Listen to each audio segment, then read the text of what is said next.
Hi, this is Jim from Safety Wars. Before we start the program, I want to make sure everyone understands that we often talk about OSHA and EPA citations, along with some other regulatory actions from other agencies, legal cases, and criminal activity. Everyone is innocent until proven guilty in a court of law. Proposed fines are exactly that, and they are often litigated, reduced, or vacated. We use available public records, news accounts, and press releases. We cannot warranty or guarantee the details of any of the stories we share, since we are not directly involved with these stories, at least not most of the time. Enjoy the show.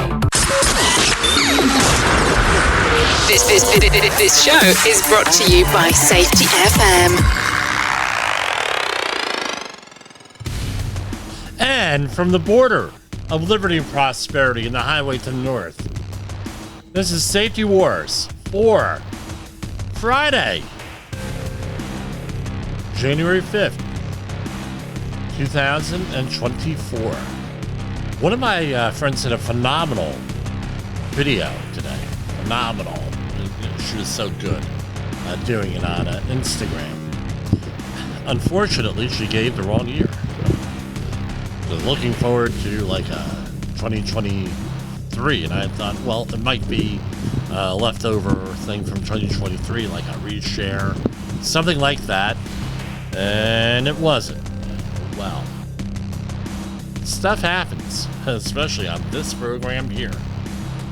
Yes, I do have a JCP technical jersey on for those of you in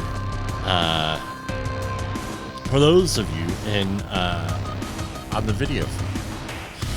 Trying to get everything up here. I don't know if I am broadcasting on video or not, but that's okay.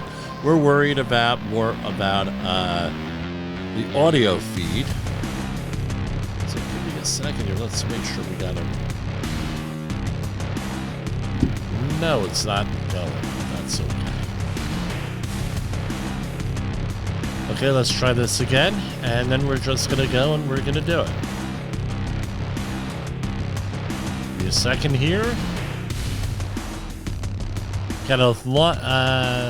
Reason why I want to make sure we got the video is that we have some visual aids here for those of you on everything else. Hold on. 1 through 4 and hang on. I don't know. Very frustrating here with this stuff.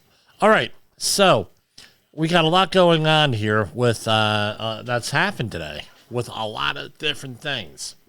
The last couple of days I've been, I have basically the way things are working is that I have a normal gig that I have to go to, and I like a joint venture type of thing, and which means that I'm not working at all every day on that gig. So I work, and then someone else takes over for a couple of days, and then, we could switch back and forth and everything. So this was like my week off, and a lot of off from that gig, but I've been working, and I've gotten a lot of really unusual things going on, and, we'll share those as we go on with everything. Okay, and we are certain that we do have these streams going, and we have all the visual stuff going, and we're on Facebook and X and Instagram and Facebook and Twitch and YouTube, LinkedIn and Telegram. We got all this stuff going on, and we'll also we'll probably do a broadcast this weekend because we're supposed to be snowed in by the worst snowstorm in 100 years. I'm just saying that, but that's the way that they're portraying it here in upstate New York. And someone said, well, it's Rockland County. It's not really upstate. Well, it's upstate to people in Long Island, and whatever. Okay, we're like the southern upstate New York. I digress. New City is about 20 minutes south of West Point, for those of you out there.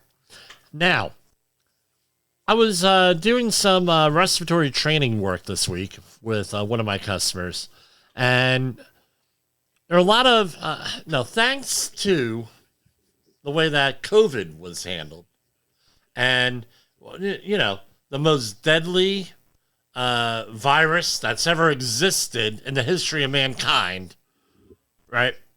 And they said it was so deadly that we were issuing face coverings, right? And not N95 respirators. We didn't have enough of them.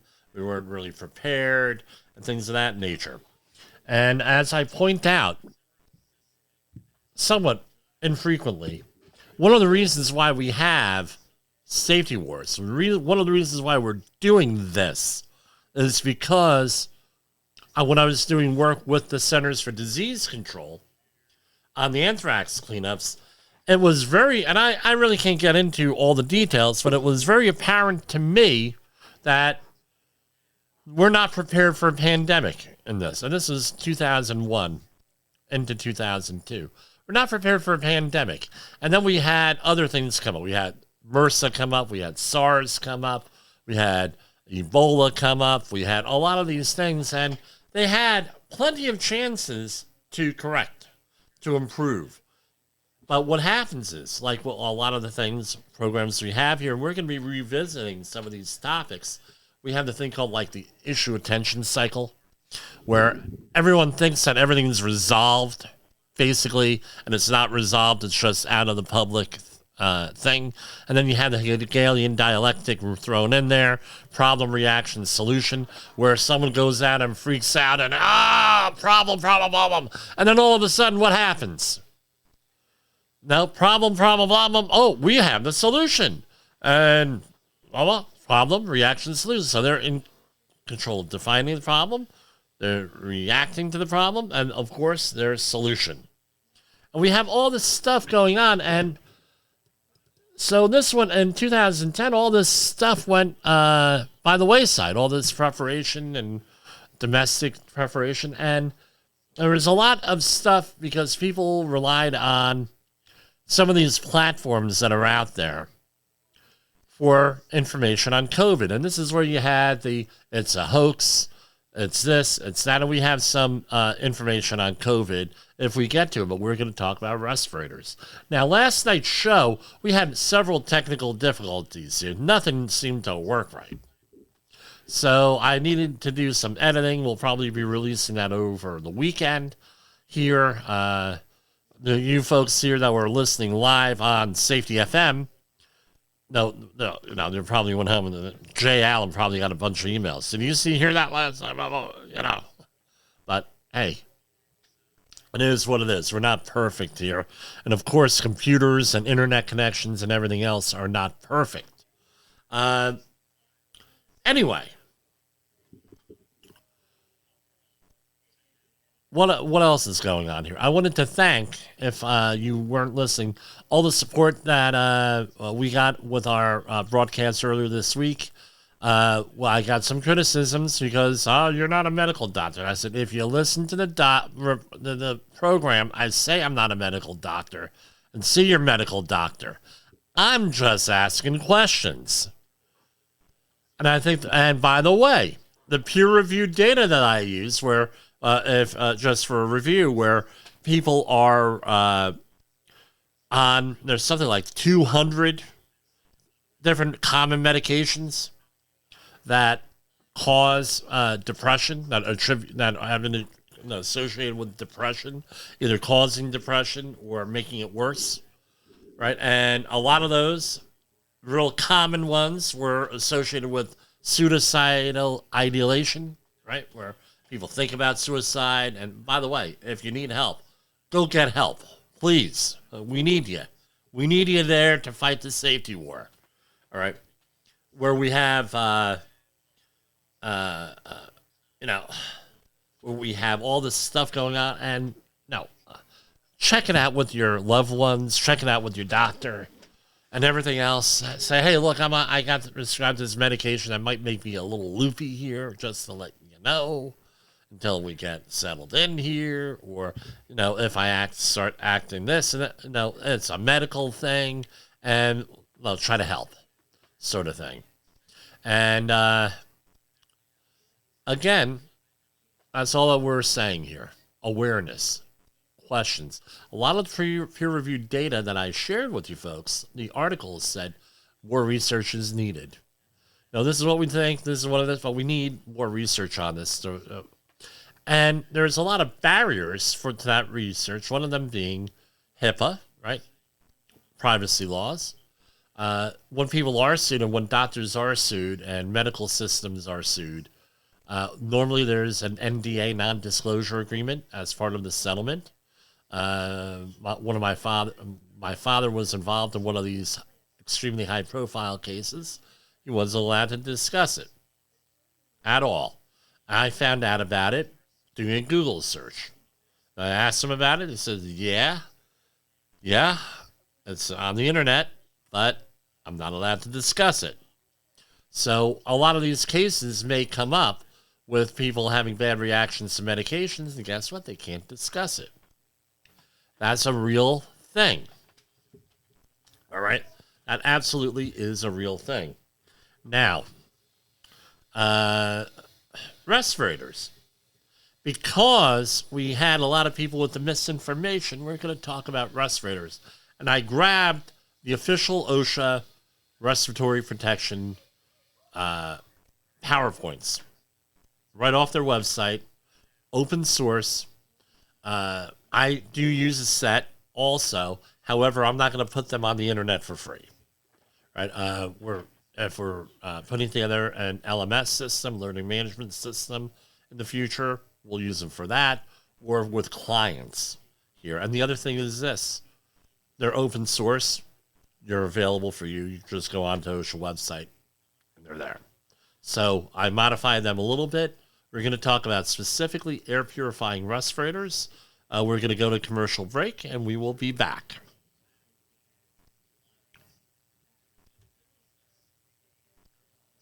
Hold on.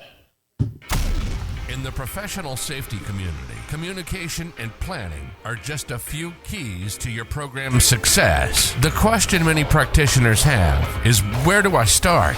Dr. Jay Allen, the creator of the Safety FM platform and host of the Rated R Safety Show, has built a global foundation to help you along the way. Go to safetyfm.com and listen to some of the industry's best and most involved professionals, including Blaine Hoffman with the Safety Pro, Sam Goodman with the Hop Nerd, Sheldon Primus with the Safety Consultant, Jim Pozell with Safety Wars, Emily Elrod with Unapologetically Bold, and many others.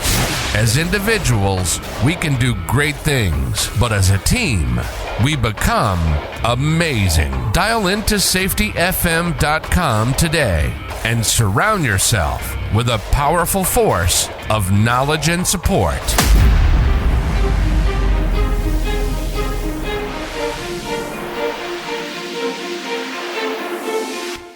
OSHA recordables, catastrophic losses, environmental disasters. You want answers? So do I. This is Jim Posel with Safety Wars. That's my daddy. Yes, Jessica, I am your father. I got more comments about that than anything. Now, the thing is with the respiratory protection standard is that it's a horizontally integrated standard, right? Vertical up and down, horizontal, meaning that if no matter what world you're in with in OSHA, construction, general industry, maritime, which includes shipyards, marine terminals, longshoring, or agriculture, it's all the same.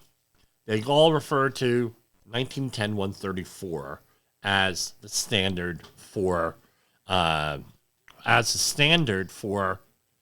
respiratory protection.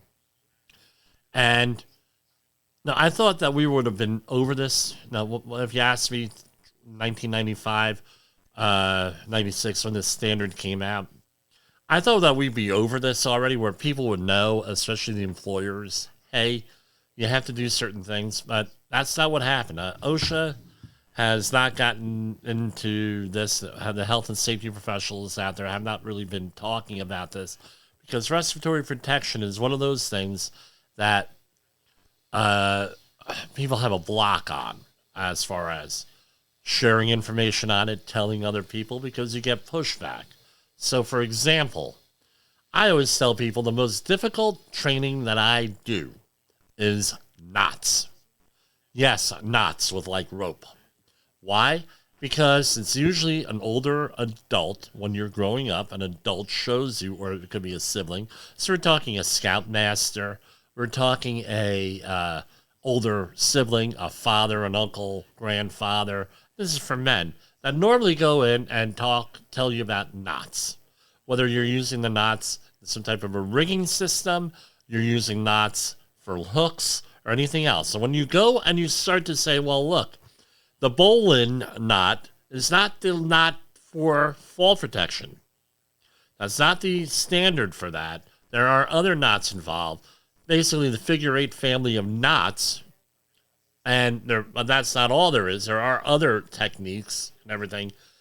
Right off the bat, what do? They shut off. They shut off. Oh, no, you don't know what you're talking about. We're not going to do that.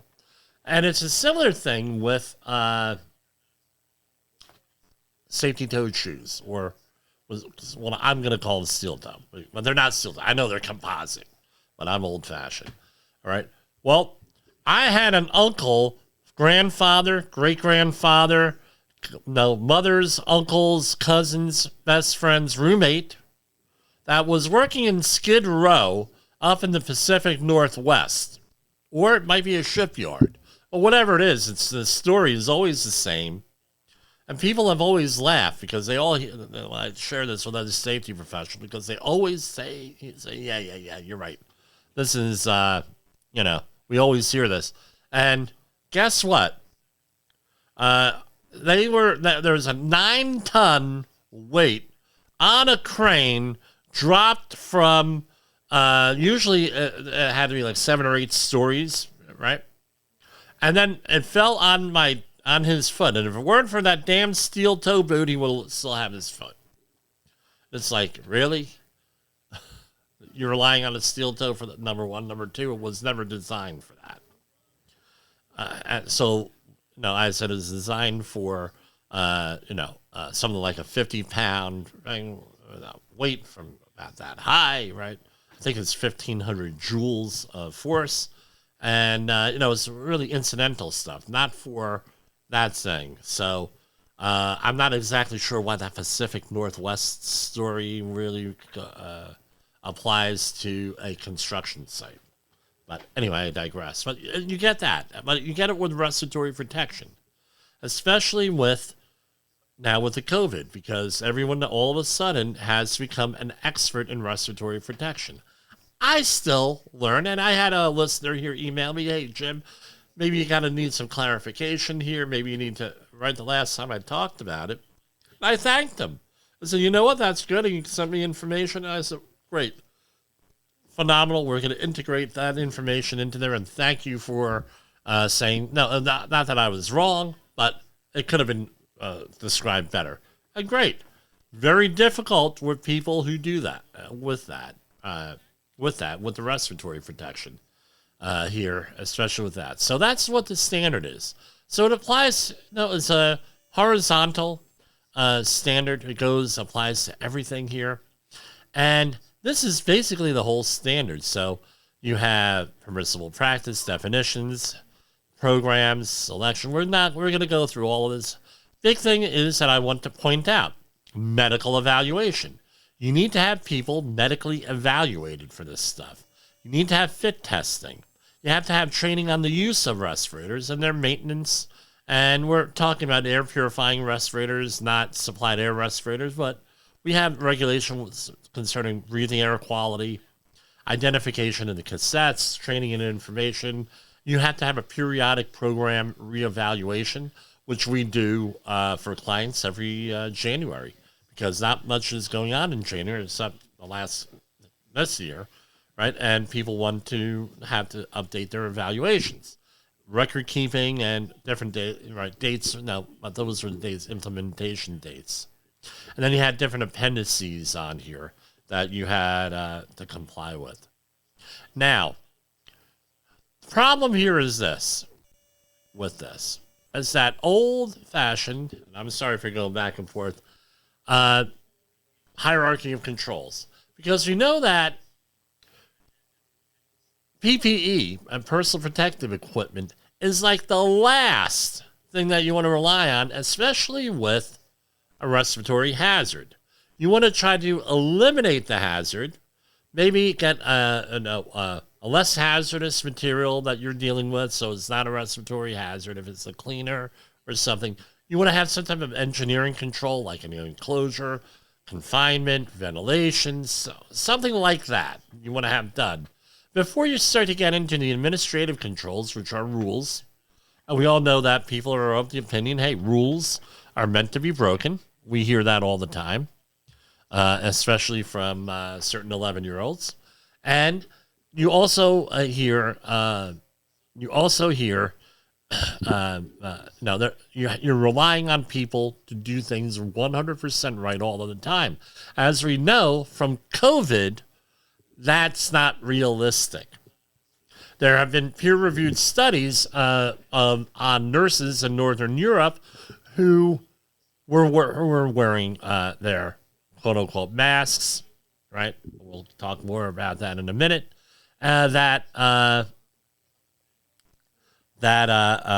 Essentially they said, yeah, well, when we went to itch our nose with the mask on, we took it off, and that's when we got the COVID. Okay, that happens. Because I think it's unreasonable to have people in a workplace wear a face covering or a mask or a respirator for 8 hours a day or 10 hours a day. Not feasible. The same thing as this at home. Not so that you're going to wear respirators at home. I mean, if you want to knock yourself out and do it, go on ahead, because we have COVID coming back now, and so a lot of workplace people are doing that. I know when I recently had COVID, I going on 3 weeks ago, I was banished to the basement by my family, and whenever I went up to do whatever, go to the bathroom, grab a cup of coffee, because we all know how much coffee I drink. They, hey, you're wearing your mask, sort of thing. And they were wearing theirs.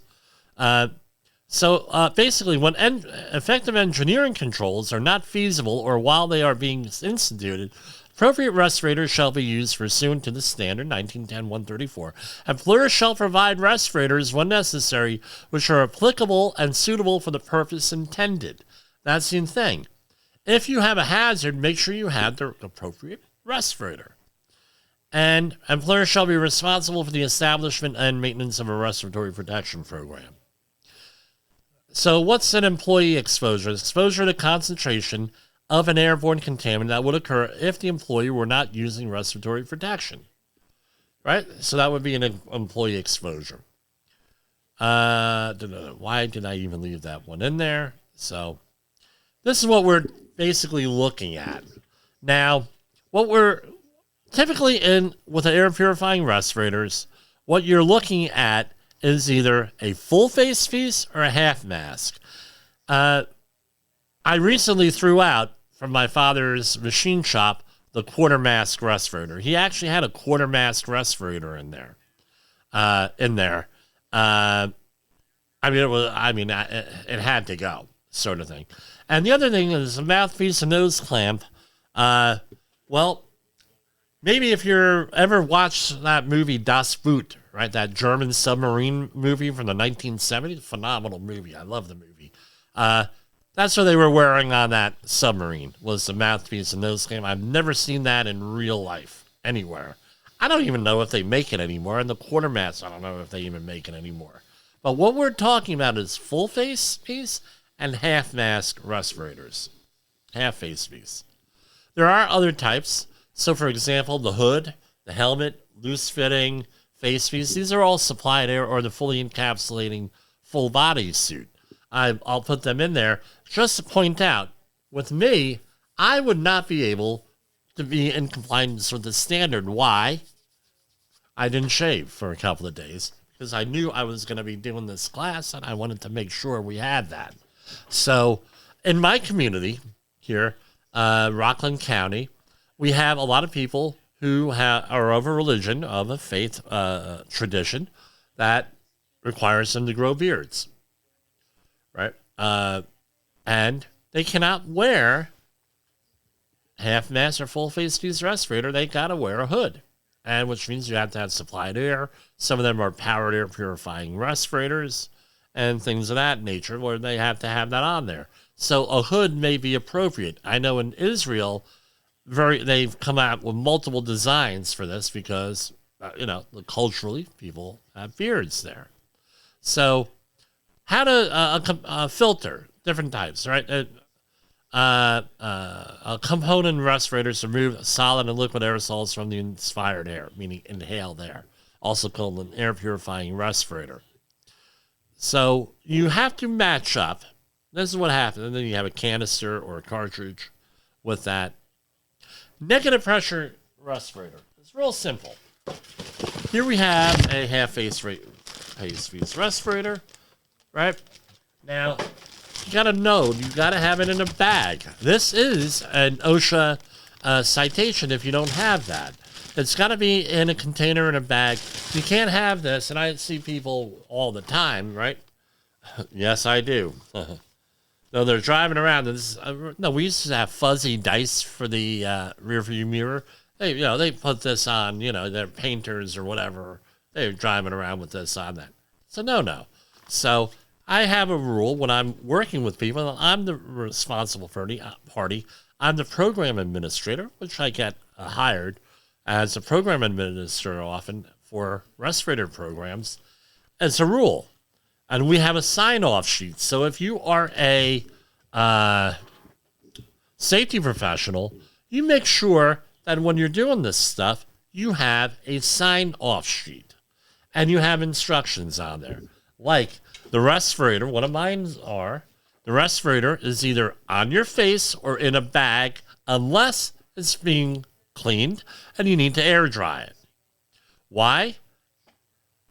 There was a very well-known client who actually manufactures not this brand, but another brand of respirators that they got whacked for 15 respirators not being in bags and improper storage. Bad. I mean, get a Ziploc bag or another kind of bag. They're cheap enough, right, with this. Now, how does this work? Real simple. You inhale and air, because you need a good you need a good seal. By the way, what does a walrus and a respirator have in common? What do they both like? They like seals, good seals. All right, bad dad joke, I know, but anyway, you inhale, and if you have the cartridges on there, you have a good seal. You're going to create a negative pressure in here, and then air is going to rush in, and God willing, it goes through whatever cartridges you have on. All right? That's how that works. And with that, you also have, this is a filtering face piece respirator, colloquially known as, and this is a P100 filtering face piece respirator. Right? Now, what people don't realize is that, and I got a phone call the other day from a client. Jim, do we have to have fit testing for filtering face piece respirators? You call them dust masks. I said, if it is a NIOSH certified thing, guess what? You need to have a fit test. You need to have medical monitoring. You need to have training. Did you do an assessment? Yeah, well, what did the assessment say? Well, we were going to be over a PEL. I said, well, technically, could you use this over a PEL? Yeah, technically. However, I don't like to do things technically. If you actually you're over a PEL, I always recommend one of these over a permissible exposure limit, which means you have to do some type of an assessment. And you also have the full face air purifying respirator. Hold on a second here.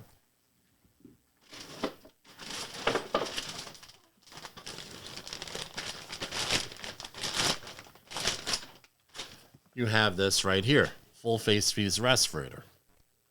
All right. Now, you have to before you start doing anything else, you have to develop you have to do an assessment of some sort. What is an assessment? And some of the standards out there have mandatory guidelines before you do an assessment. Two of them are lead, and the other one is respirable crystalline silica. Where while you're doing the assessment, you have to do certain things. So depending on what work you're doing. So certain jobs require a half face, some a full face, or what they say in the standard sometimes is something with a protection factor of 10 or a protection factor of 50 with that. That's basically what it comes down to. But you have to do an assessment. Now, the question is, do you necessarily have to do a air sampling, or can we get by with common sense or calculations? Well, common sense, what does that mean? We're outside. We're not going to hit a PEL if we're outside. Guess what? You might hit a PEL if you're outside. It's happened. I've done it. Doesn't matter what kind, even if you're using a volatile, something that gives out a volatile organic compound, you can still hit a PEL outside. And I hate to go to court in front of OSHA saying, well, you mean we're outside? We don't need a rest. No, it's baloney. Ask bridge painters who are outside, right, if they needed it, or asbestos abaters. All right. So you have to do an assessment. Now, can you do calculations? I have seen it happen in very, very limited, rare cases. And they got, what we ended up having to do was call up OSHA for a consultation. They say, look, this is what we're going to do. This is what we're going to do. And we were in a certain setting where we couldn't really wear respirators because it would have freaked a lot of people out. And we got, and guess what? OSHA went and, they said, well, what's your reason? Hey, this is what we're doing. You call for a consultation. They're there to help you. They're not there to screw you. They like to answer questions like that. So we got a consultation. They said, oh, yeah, no problem. Based on your calculation. Who did them? Certified industrial hygienist. Oh, certified industrial hygienist, your things? And okay, you don't need a respirator in that case. All right. And it was for a very limited job, right? Extremely, one-time thing. They're going to require some type of actual air samples. The overwhelming majority of times, so one time, which I just described, was the only time in 32 years that they ever said okay, right? So otherwise, you have to do some type of air sampling, also known as an industrial hygiene audit. Sometimes you may be able to get away, depending on the contaminant, with actual air monitoring with a real-time monitoring equipment, depending on the case. What's the moral of the story? You got to get somebody out there that knows what the hell they're doing. That's the moral of the story. It can't be someone off of TikTok or Instagram. One of the other ones. But so you must update the program as necessary. So I tell everybody at least once a year, January, mark it off first week of January, figure it out. Now reevaluate things. You must designate a program administrator in writing who is qualified by the appropriate training or experience to administer or oversee the program and conduct the required program evaluations. You must provide respirators, training, and medical evaluations at no cost to the employee. So if you're going to be requiring respirators and respiratory protection, you got to have the training and medical evaluations at no evaluations. Now, let's say that you have voluntary use of respirators. You have to go do what I do. I have the employee, I go run them through a respiratory awareness class, how to use the respirator, and I go to Appendix D of the standard, and there are 4 or 5 things on there, and I go over the 4 or 5 things with them, then they sign off. What I do is I print out the regulation, the Appendix D, and I just have them sign. Print, sign, and date. This is what the regulation, you've been told what to do, how to do it, limitations, appropriateness, and everything else. Now is voluntary. But if you're going to do that, you better make damn sure your ducks are in a row with this, and there is no actual respiratory hazard with this. So the employer may provide respirator at an employee's request or permit employees to use their own respirators if they determine that such use in itself will not create a hazard. If voluntary use is permissible, go to Appendix D. Right? Must establish and implement those elements of a written program necessary to ensure the employee is medically able to use the employer respirator and that it is cleaned, stored, and maintained so it does not present a health hazard to the user. Now, I shared this story a couple of times. It actually happened. This is not a baloney story. Pardon me. I gotta get something to drink here. So when this program first started back in March 2001, I was just getting my pace going, and we had a death in the family. My mother-in-law died. And forget about it. It was a nightmare. It was, the week before Easter, trying to find a minister to do the nightmare. And we did not have, and it was during the height of COVID. So we had the funeral, and we had the entire church packed. Well, the one thing we did not have was we did not have enough pallbearers. So what ended up happening was we had to get the supply pallbearers from the funeral home. Okay, that's great. And no, there weren't enough. Okay, so my brother-in-law and I are comforting our families. Right? Everyone's so upset. This was a shocking thing. We're coming out of the funeral, and we have a guy that puts a face covering on, basically. He puts I don't have one sitting here, but one of those dust masks, right? Literally like a imitation surgical mask you buy for $0.25 in Home Depot, that sort of thing. He puts it on, and I know, just based on what I do for a living, what we share here, that on paper, someone could have a problem if they're not medically fit to wear a respirator. That's why we send them out for medical evaluation. So what do you think happens? The guy puts on one of these things, is carrying the coffin. He has some type of duress or a seizure or something because he's wearing this thing. He can't catch his breath, blah, blah, blah, blah, blah. And the guy looked healthy. I didn't think any of that. And he drops the coffin coming out of the church, coming down the stairs. So I said, holy shit, this could happen. And, so that's why you get that. No, it actually happens in real life where people wear this. Second thing I'm going to say is this. I'm not encouraging people to smoke. Is that you have people with the e-cigarettes and the vapor, and they're vaping and everything. I've had a number of 19-year-olds who were always vaping fail a medical evaluation. They can't do the pulmonary function test. However, I've never had a 19-year-old smoker fail one in 32 years.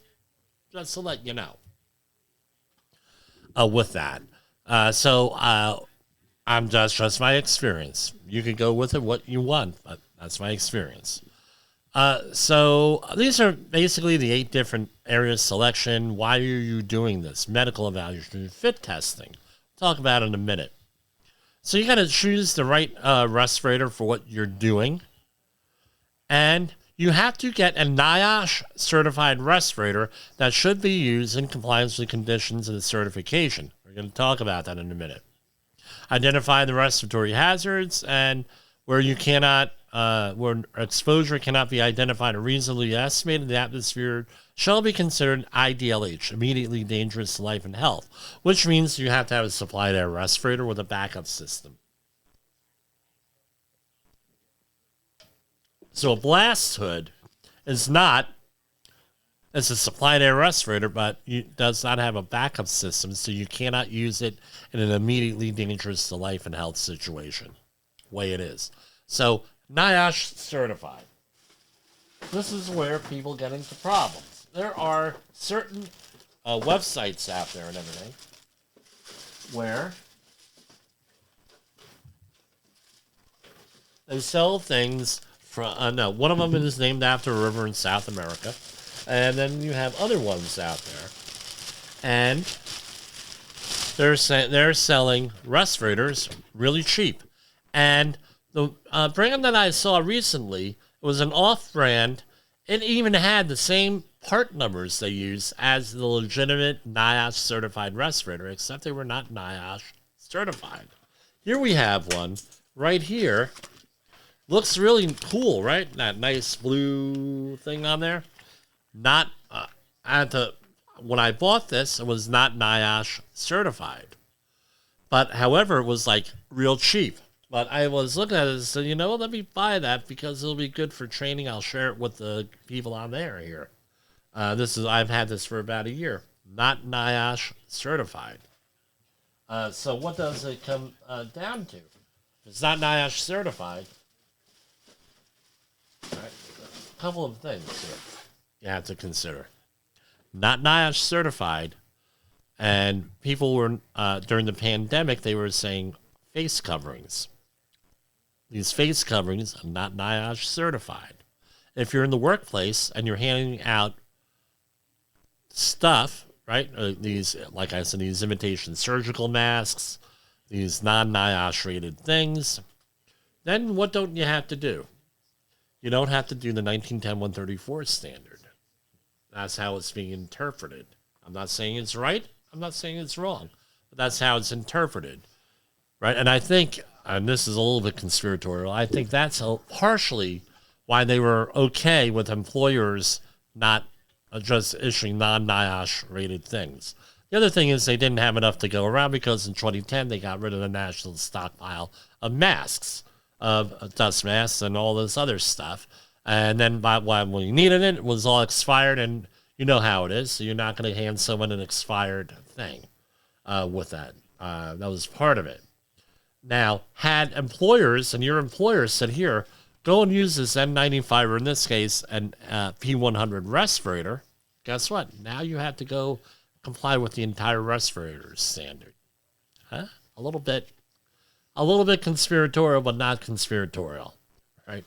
I'm stating the obvious there with that.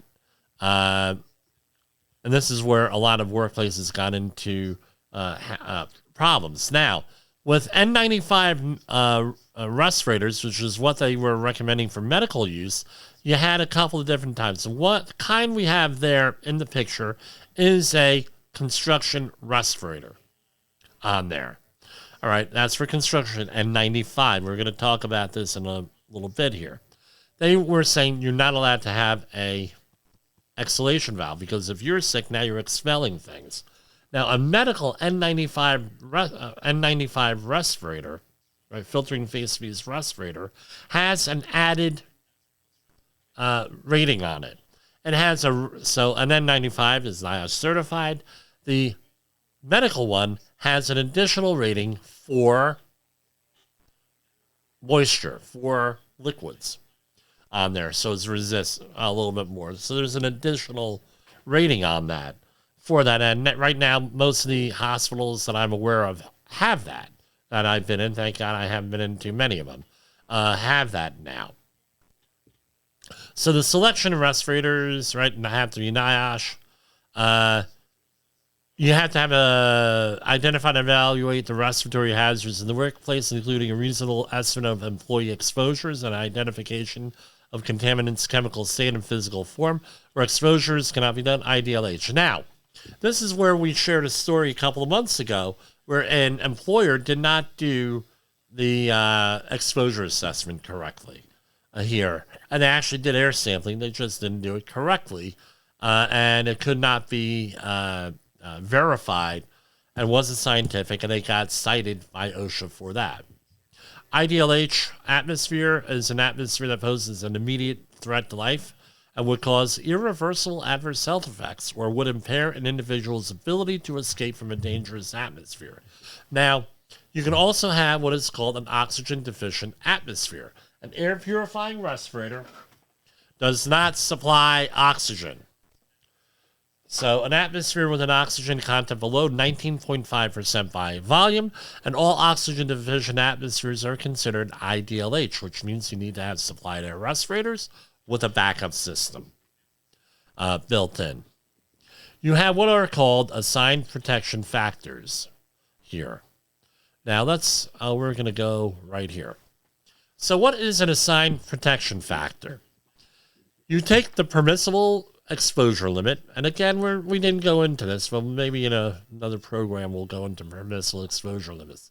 You have a permissible exposure limit, PEL, That's the regulatory limit established by OSHA. Now, NIOSH, National Institute for Occupational Safety and Health, division of the CDC, also has a standard called the recommended exposure limit, and those are normally based on a 10-hour exposure or 8-hour exposure. I believe it's 10 hours on that.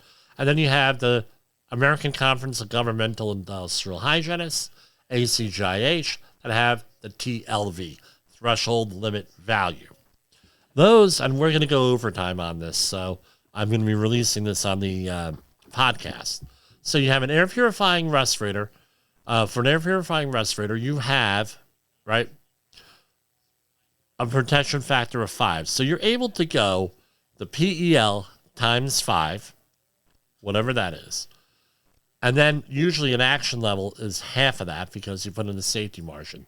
Then you have an air purifying respirator. Half mask is 10.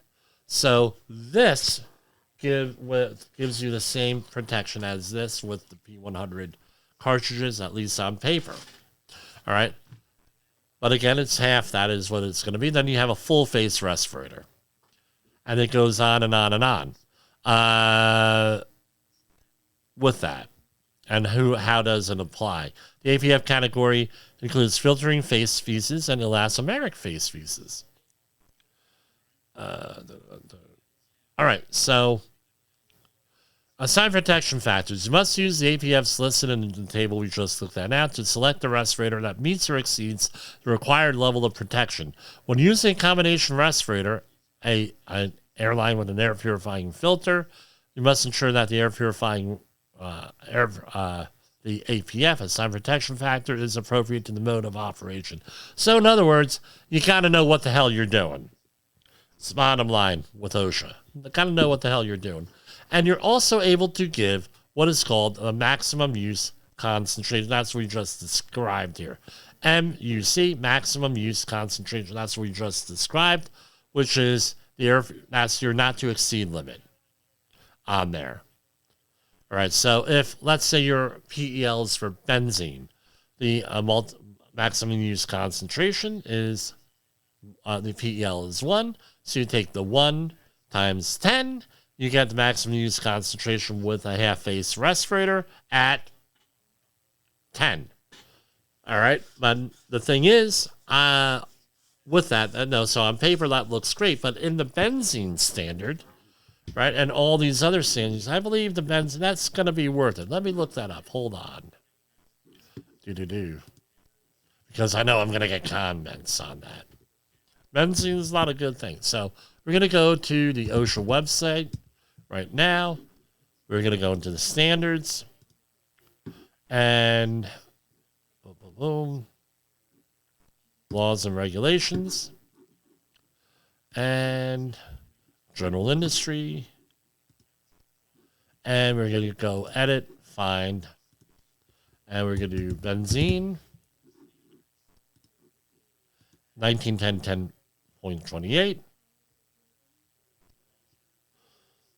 I got a comment on here about that too. Someone just did it, right? The cleaning and repair of barges, blah, blah, blah. Permissible exposure limits. 1 part per million, 8-hour time weighted average, and regulated areas.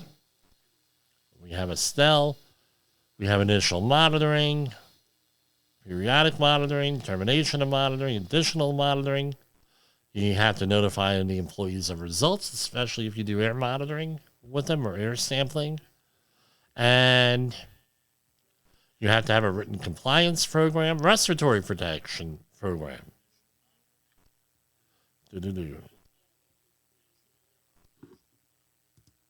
Edit, find.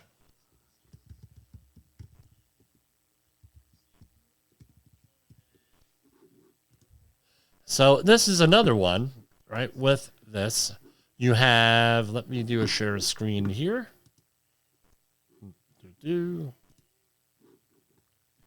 Window.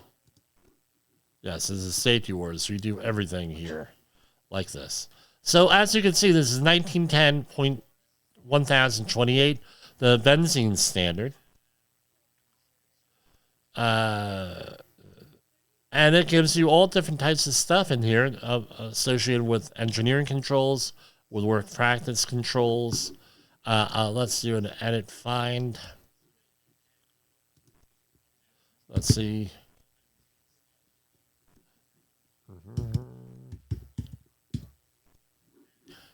All right. Here we have respirator selection. Employers must select and provide to employees the appropriate respirators specified in the respirator standard. Provide employees with any organic vapor gas mask or any self-contained breathing apparatus with a full face piece to use for escape. Right? Use an organic vapor cartridge for a canister with powered or non-powered air purifying respirators and a chin-style canister with full face piece gas mask. Ensure canisters used with non-powered air purifying respirators, right, have the minimum service life of 4 hours when tested at 150 ppm benzene and a flow rate, and it gives you on that. So again, how do you know that your respirator is no good or the cartridges are no good? It's because you have to do some type of air sampling, and you have to figure out what the end of service life is on there through calculations. Or, I believe some companies do have what is called an indicator badge on the cartridge itself that tells you it's no good. With that, the respirator is no good, right? And then it requires medical surveillance for benzene.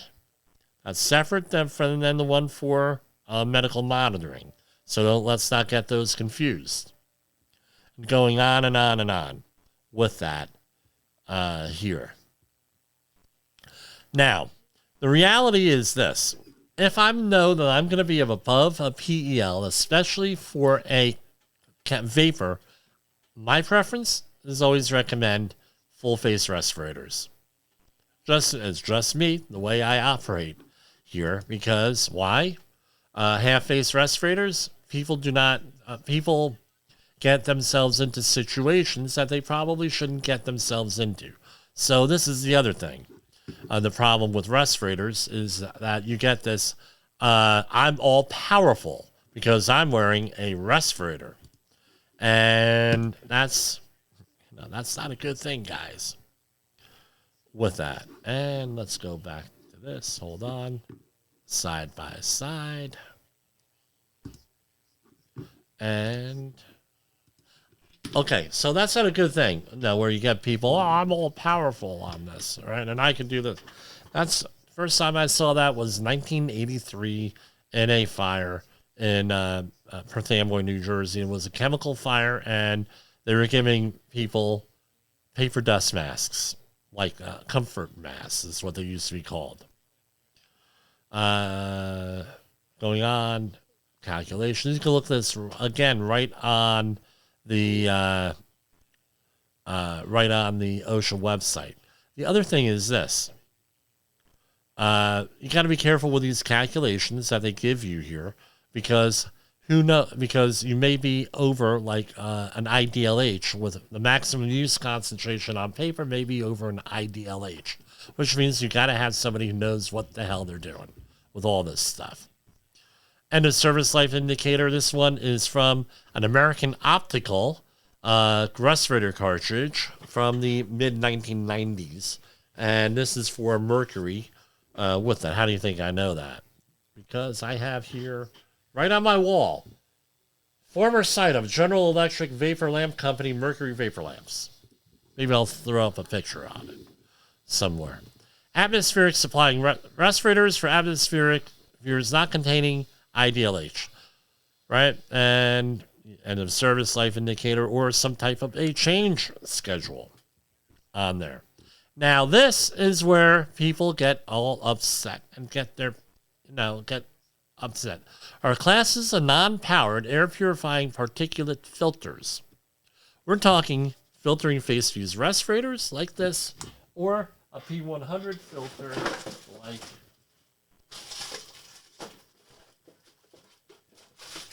this. I don't know how this is going to appear on air, but This is magenta. Now, case in point here, and this is, again, a very controversial thing I'm going to say here. And I know that we got to get people into the Rasmussen skills mode if we can at all possible. Right, that's our goal, where they're working on low attention to detail and high familiarity to a task. But I do not use colors, right? So normally you would say, well, we could color code things. We could color code the respirators. We could color code the mask. We could color code this. We could color code that. I argue against it. Now you're going to say, well, Jim, why do you argue against color codes? Very simple. Something like 1 in 12 men, 1 in 10 men is colorblind. Women have a different statistic. I forget offhand what that is. It's not important. All right. You can hold up this respirator cartridge. All right. This is a North. And how would you describe that? The legal name is magenta. It's named after, magenta was a color named after the Battle of Magenta in Italy in the late 1800s. But I digress. All right. So I hold this up in my classes, and they're like, well, this is pink. That's pink, Jim. And again, we're getting close to the end here with this. So what I'm going to do is, for you people on Safety FM, I'm going to put in our end of program thing, and then we're going to be right back with that. Safety Wars is streaming now. SafetyFM.com. The views and opinions expressed on this podcast are those of the host and its guest and do not necessarily reflect the official policy or position of the company. Examples of analysis discussed within this podcast are only examples. They should not be utilized in the real world as the only solution available, as they are based only on very limited and dated open source information. Assumptions made within this analysis are not reflective of the position of the company. No part of this podcast may be reproduced, stored in a retrieval system, or transmitted in any form or by any means, mechanical, electronic, recording, or otherwise, without prior written permission of the creator of the podcast, Jay Allen. Okay, we're back. All right, so I hold this cartridge up. It's a North cartridge. I ask people, what color is it? I get all the colors in the rainbow here. Right? It's magenta, it's pink, it's purple, it's violet, it's this, it's that, the whole 9 yards. And what happens is, it's confusion. I tell people, use the proper names of what the equipment you're using is. Use the proper names. If it's P100, call it P100. This way, there's no P100. The second thing is this. This is a cartridge. This is all done, right, made by the same manufacturer. You have, I'm holding it up. If you're not on the video, I'll describe it to you. I'm holding it up. Green label. All right, green. This one with the green label is for mercury vapor. It has the indicator badge on it, the end of service life indicator. This is for something not mercury vapor, but guess what? Green label. We've had situations come up already where people have grabbed the wrong cartridge because they saw a green label on it. Well, they wanted this one and this one. The other thing is this. What color is that cartridge? Is it gray or is it black? I hear people say get a black cartridge. Well, guess what? This manufacturer here uses gray and black for all their cartridges, practically. Used to not be that way, but today it is. And guess what? Black, this one covers all different types of stuff. You may not, if you call it black, you get a regular organic vapor cartridge. All right? And now you have a problem. Wrong cartridge. So always, always call by the right name. The other thing is this. I know, Todd and someone else, they like to go, I believe, I can't really, I shouldn't say, but I believe that on a couple of podcasts, he mentioned, color codes and things of that nature.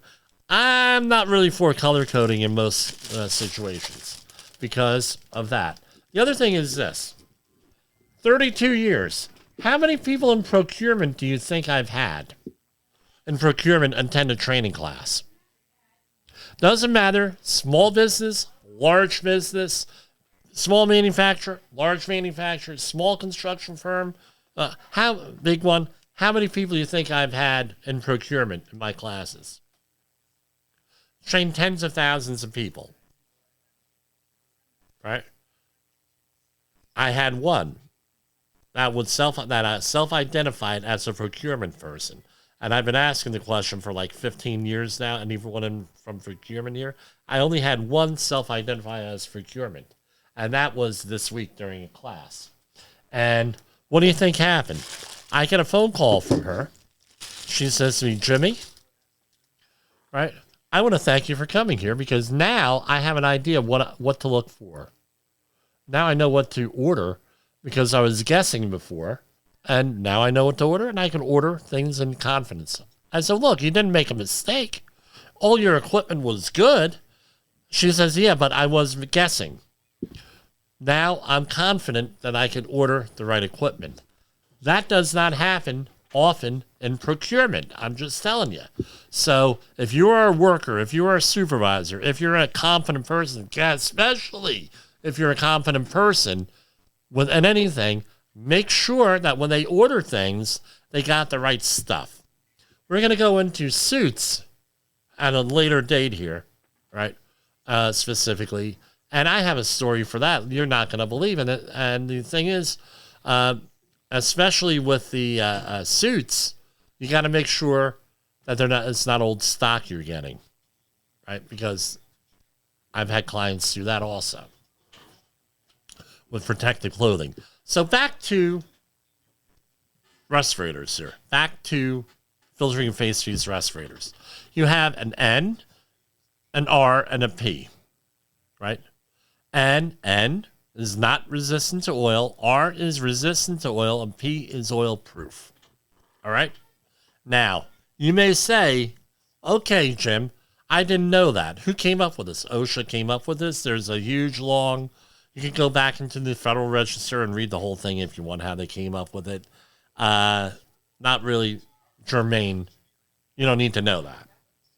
Unless you really have a pressing need to know it, then go and do it if you're an academic. And then you have a rating on there, a 199 or 95. What does that mean? Well, so N, R, and P. So if oil particles are present, use only R and P series. Now, I would include also oil-coated dusts on there too, and we're going to talk about that, why that is now. Follow the respirator filter manufacturer's service time limit recommendations, and here we have the P100. So here we have any one of those respirators are rated for, right? So a P100 is rated for 99.97% efficient in removing non-monodisperse particles of 0.3 microns in diameter. The equivalent NIOSH 42 CFR 84 particulate filters are the N100, R100, or P100 filters, right? So that used to be called HEPA, right? Referred to now as N100, R100, or P100. That removes 99.97% of monodispersed particles 0.5 micrometers in diameter. Now, they're not air purifying respirator is not rated for an IDLH situation. Does not supply oxygen. Does not supply air. Right? Even though people put them on, they think that they're invincible. Now, you also have, why didn't OSHA include this on here? All right, so Boom, boom, boom. Okay, so we're going to go back. So you had the N100, the R100, and the P100, right? That's 99.97% of particles, 0.3 microns, right? And then 99 is 99% of 0.3 micron particles. 95 is 95% of that. So you can have N95, R95, or P95. I've never seen a P95. Now, I saw an R95. That's because everyone got all their crap out of their warehouses for COVID, right? With that. Now, we're going to go. I'm going to stop sharing here because there is some other information you need.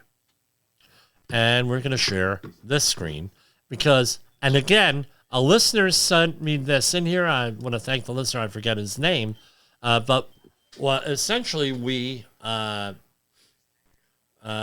this is like critical for doing what we do, especially in the COVID-19 world here. With this, critical for training. You need to look at this. You need to watch it. This is incredible. It's in one place, which is great. You can be organized.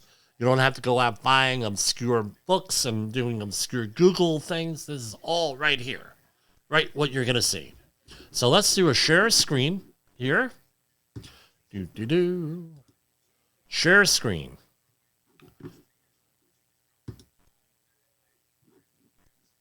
Right? And let's get this in here. All right. This is from NIOSH. It is from N95 respirators and surgical masks.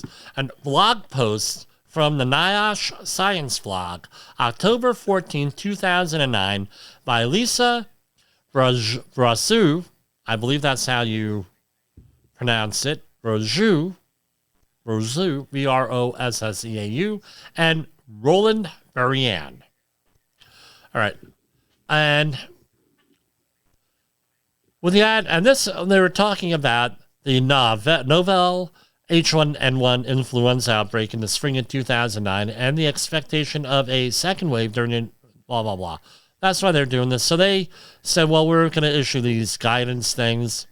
And this gives a history of the early surgical masks were constructed from layers of surgical gauze, of cotton gauze. They were first worn by surgery staff in the early 1900s to prevent contamination of open surgical wounds with their design.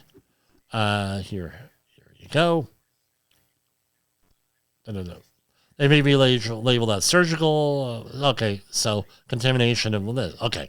With time, their design, function, and use have expanded. Today's surgical masks are worn in a wide range of healthcare settings to prevent patients from the wearer's respiratory emissions. A surgical mask is a loose-fitting, disposable device that prevents the release of potential contaminants from the user into their immediate environment. In the U.S., surgical masks are cleared for marketing by the U.S. Food and Drug Administration. So the FDA is the one who deals with surgical mask stuff, right? They may be, as far as marketing is concerned, they may be labeled as surgical, laser, isolation, dental, or medical procedure masks. They may come with or without a face shield. Since OSHA issued bloodborne pathogen standard 1910, 1030, 1991, surgical masks have been recommended as part of universal precautions to protect the wearer from direct splashes and sprays of infectious blood or bodily fluids. The FDA offers further information on surgical masks. Right, and they have a click here. We're not going to... Well, maybe we should click on it. And page not found. Yeah, probably because it's 15 years old, the link. Evaluation of respiratory protection against exposures here. Filter performance. Now, this is the thing that, this is what's golden about this blog posting by the Centers for Disease Control here. And if I were you folks, I would go and share it with your team. Next time you do safety training with respirators, you mention this, right? How do filters collect particles? That is a critical description there. Filters do not filter out particles. It's not that you have a barrier and it can't go through the barrier. That's a little bit with the moisture rating and the liquid rating on this, on these surgical ones. All right. But how do they collect particles? Right? They collect them through 4 different things, right? Ways, right? We still got interception, but that's not one of them. You have inertial impaction, interception, diffusion, and electrostatic attraction. That is golden. That's important. Inertial impaction. With this mechanism, particles having too much inertia due to size or mass cannot follow the airstream as it is diverted around a filter fiber. This mechanism is responsible for collecting larger particles. Boom. Good. Interception. As particles pass close to the filter fiber, they may be intercepted by the fiber. Again, this mechanism is responsible for collecting larger particles. Diffusion. Small particles are constantly bombarded by air molecules, which causes them to deviate from the airstream and come into contact with a filter fiber. This mechanism is responsible for collecting smaller particles. Wow! Great! Great information here. And electrostatic attraction. Oppositely charged particles are attracted to a charged fiber. This collection mechanism does not favor a certain particle size. Holy Gluvno! Who would have thought this out? Who comes up with this stuff? I don't know. The CDC. Now, wouldn't it have been nice had we had somebody from the CDC who was on all the time go into this? Because this would be great. And it gets even better than that. It even gets better than that. Right? In all cases, once a particle comes in contact with a filter fiber, it is removed from the airstream and strongly held by molecular attractive forces. It is very difficult for such particles to be removed once they are collected. As seen in Figure 2, there is a particle size at which none of the mechanical collection mechanisms, interception, impaction, or diffusion, which is a mechanical means, is particularly effective. This most penetrating particle size, MPPS, marks the best point at which to measure filter performance. If the filter demonstrates a high level of performance at this most penetrating particle size filter, then particles, both smaller and larger, will be collected with even higher performance. This is perhaps the most misunderstood aspect of filter performance and bears repeating. Filters do not act as sieves. One of the best tests of a filter's performance involves measuring particle collection at its most penetrating particle size, which ensures better performance for both larger and smaller particles. Further, the filter's collection efficiency is a function of the size of the particles and is not dependent on whether they are bioaerosols or inert particles. Great. Why couldn't they tell us this years ago? Then we wouldn't be fighting it. So, anyone want to make a guess what that particle diameter is? Come on. 0.3 microns. So people say, well, why is it they always set at 0.3 micron? That's the most difficult particle size for this stuff to work on. When I meet God, one of my questions is going to be, Jesus, why did you set things up this way? Right? Because, through you all things were made, right? John chapter 1. Why did you make it this way? 0.3. And I want an answer on that. Because why wouldn't it be 0.2? Why wouldn't it be 0.1? Why wouldn't it be 0.5. What I did was at 0.3, right? So we have a nice graph here. We have, right, 0.1, right here, and I'm pointing on here. Then you have diffusion and interception, right there, right, with the particle size, right, particle size 1 micron. And in here you have diffusion and interception where it dips down. That is 0.2, 0.3, right there. That's the lowest rate. Now, here's the kicker. As you go down into here, right, you have efficiency on the y-axis here. So on the x-axis, you have particle diameter. Y-axis, you have efficiency. 1 is, think of it as 100%, because this is logarithmic. Now, my question is this. What size is a viral particle? Come on. Come on, do I have to play the Jeopardy theme here? Which is, by the way, I can't because it's, copyrighted and trademark, that whole thing. All right, but basically, what it comes down to is this. It's a coronavirus particle is 1 order of magnitude smaller, meaning 0.0, right, 0. It's smaller than that, 0.02, right? So you're getting over here into here, where you're at 100% filter efficiency with a respirator for that, right? So 0.1, right? And then it goes all the way down. As you get, the smaller the particle size, the more efficient it becomes. And when it's with diffusion, that's how diffusion works. So this is why an N95 mask, even though I would appreciate a P100 mask, right?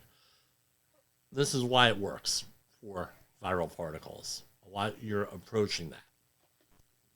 Really good. I know it took us a while to get here. We're there, right? We're there. We're on our way to safety utopia. I think that's a trademark term. But anyway. Okay. With that. So that's something you want to do. So you want to go out there and it goes into how things are in there. But the thing is, this is my issue here.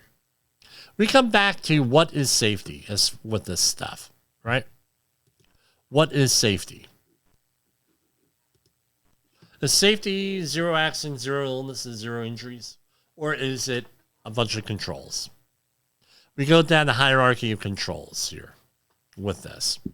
And we figure things out. With that, you have multiple things, especially with COVID. Now let's go back to here. So now you know all you need to know about filtering face to use respirators. Do you need to do fit testing on them? Absolutely. Do you need medical monitoring on them? Absolutely. If you don't want to do that, then you're, you're doing your employees and your charges of this service here. And do the sharing.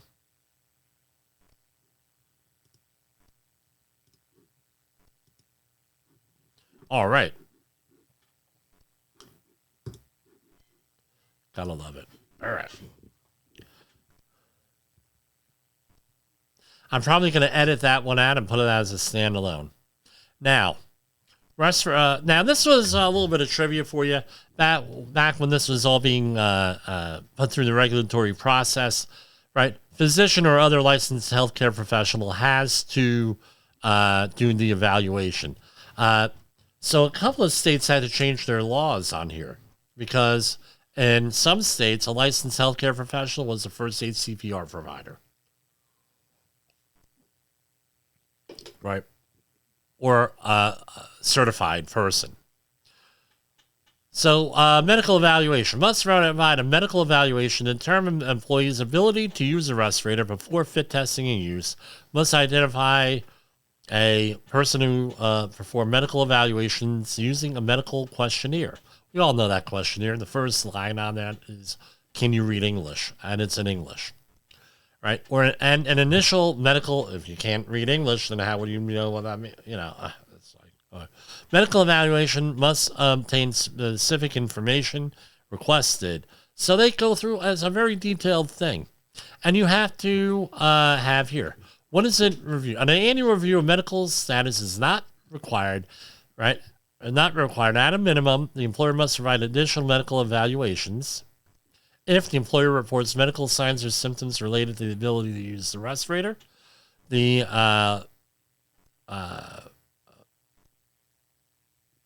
licensed healthcare provider, supervisor, program administrator informs the employer that an employee needs to be evaluated. So, if they needed that information from the respirator program, including observations made during fit testing program, evaluation finds a need, or changes occur in the workplace conditions that may substantially increase the physiological burden on an employee.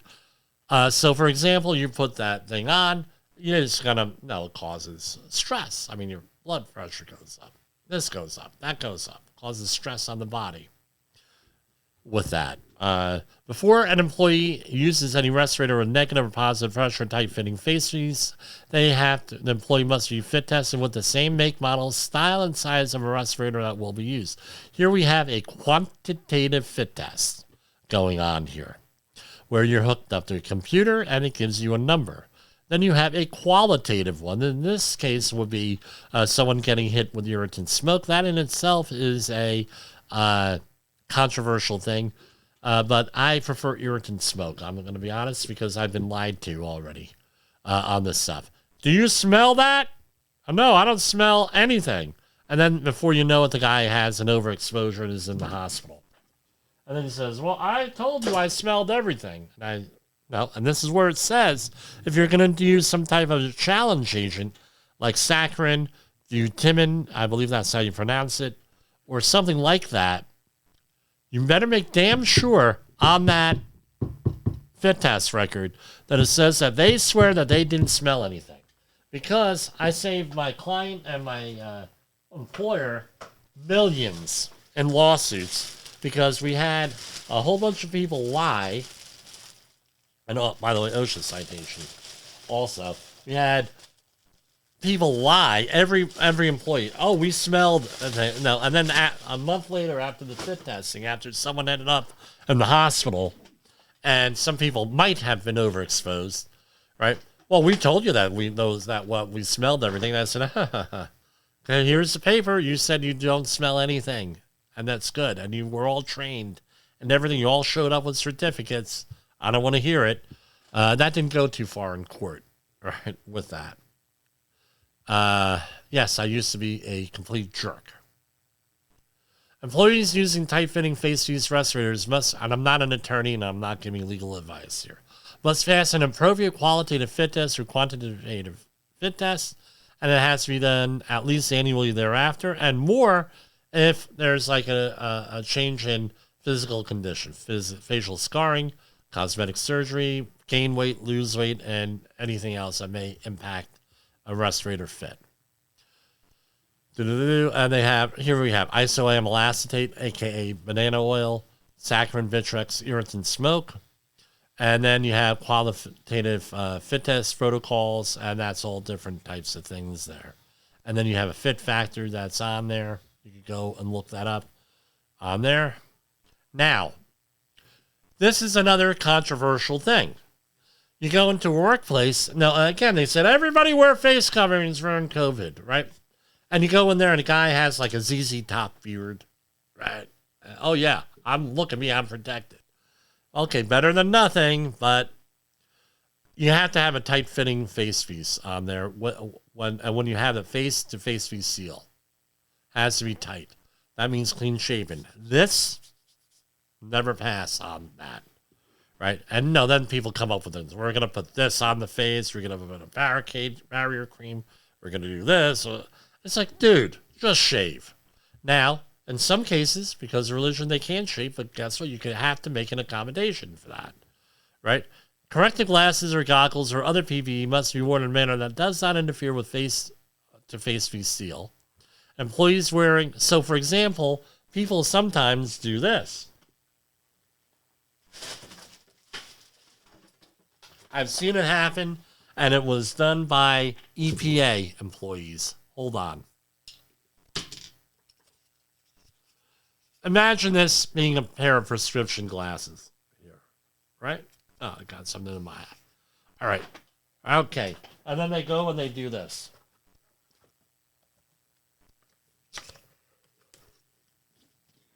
Right? Hey, look at me. I'm protected. Well, guess what? Man is interfering with the seal. Yeah, that happens. That happens. So how do you remedy that? The way I remedy that is that I got LASIK surgery. Right? When I was able to afford it, when it was reliable, I got LASIK surgery with that. Number one. Number two is that they make an insert for glasses in one of those things. Right? Now that you get the whole thing, well, what about contact lenses? Again, another controversial discussion out there. Some people say yes, some people say no. I say, contacts don't work for me. So, I don't know. You got to check what you're doing, how you're doing it, and everything else. Some say yes, some say no. Go make a decision for yourself on here. All right? So, you have to do a user seal check every time you put on the respirator. What does that mean? You have a positive pressure check. You hold the exhalation valve and you exhale. Does it come apart or does it just sit there? Come off your face. Negative pressure check. You go and you hold the inhalation valves closed and you do a deep breath and does it collapse on you? Right? And that's where people run into it. Again, if you're going to be relying exclusively on a respirator to protect you, you're going to fail. Doesn't matter, chemical, biological, radiological, anything, you're going to fail. You have to, again, safety is a whole bunch of stuff. And this is the least effective thing is this. Try to eliminate things. Try to engineer things out. Substitution hazards, administrative even. Any of this, before you start issuing PPE, it's not always the best thing. Okay, we're not doing IDLH. You guys could figure that out. Air purifying respirators.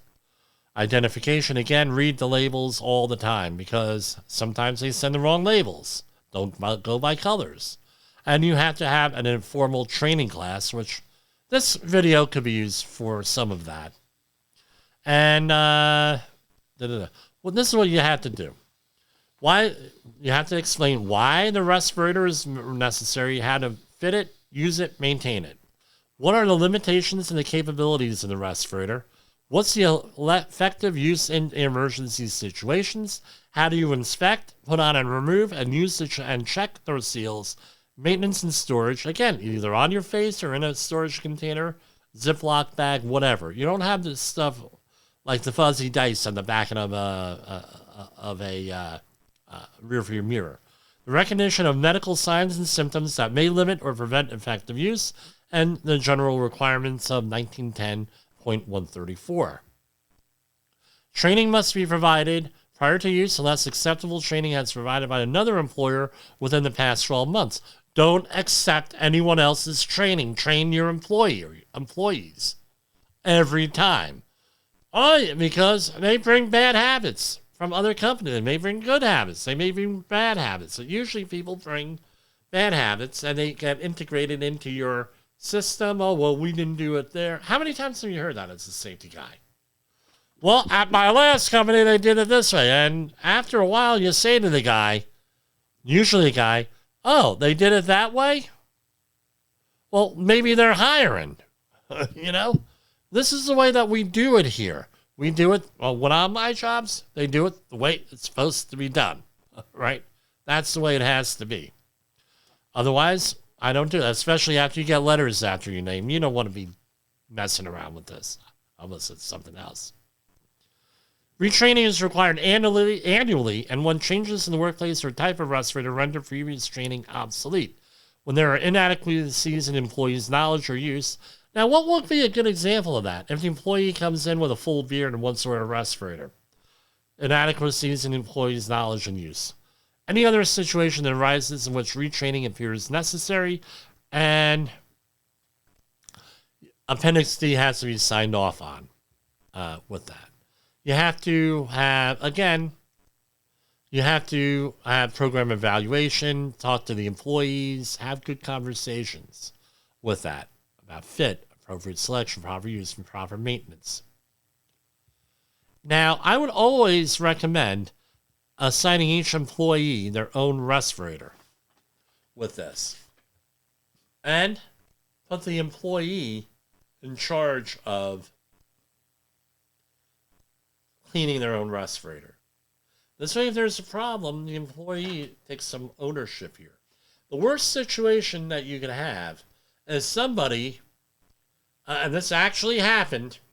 Yeah, Jimmy has a lot of stories where we had a guy decontaminate respirators, and rather than go through the regular, we're going to have a gross decontamination, then we're going to clean it out with soap and water, right? Mild, not alcohol, because alcohol destroys respirators often, right? And we're going to go through them. We're going to do this, and we're going to have a rinse bucket. Then we're going to have a disinfectant on there, and we're going to put it up to air dry and a nice clean area.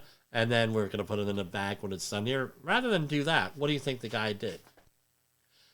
We had people on supplied air, and we thought it was the bad air supply, which does happen on occasion, but not really. All right? So what do you think happened? The guy was using an industrial cleaner in a spray bottle, I'm not going to mention the name of it, to decontaminate the respirators. All right? And he wasn't rinsing it off. He was just doing a quick spritz and wiping it down with a paper towel. People were getting rashes. People were getting headaches from the smell from that. Hey, it smells funny, blah, blah, blah, blah, blah. We did a big investigation, did this, did that. And the guy wasn't cooperating. And then someone said, Jimmy, I was very young when this happened. Jimmy, keep an eye on him. Just keep an eye on him. Don't make it obvious. And it turns out, yeah, he was using an industrial cleaner on that. It's like, you got to be kidding me. So that's what I got for tonight, all on respirators. We did not get to news and views. We might do that tomorrow. We may have a special Saturday broadcast here. So for Safety Wars, again, Happy New Year if the first time you're tuning in. For Safety Wars, this is Jim Posel. And let's see if I have our usual outro here ready to go. The views and opinions expressed on this podcast are those of the host and its guest and do not necessarily reflect the official policy or position of the company. Examples of analysis discussed within this podcast are only examples. They should not be utilized in the real world as the only solution available, as they are based only on very limited and dated open source information. Assumptions made within this analysis are not reflective of the position of the company. No part of this podcast may be reproduced, stored in a retrieval system, or transmitted in any form or by any means, mechanical, electronic, recording, or otherwise, without prior written permission of the creator of the podcast, Jay Allen.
Good night, everybody. Have a great weekend.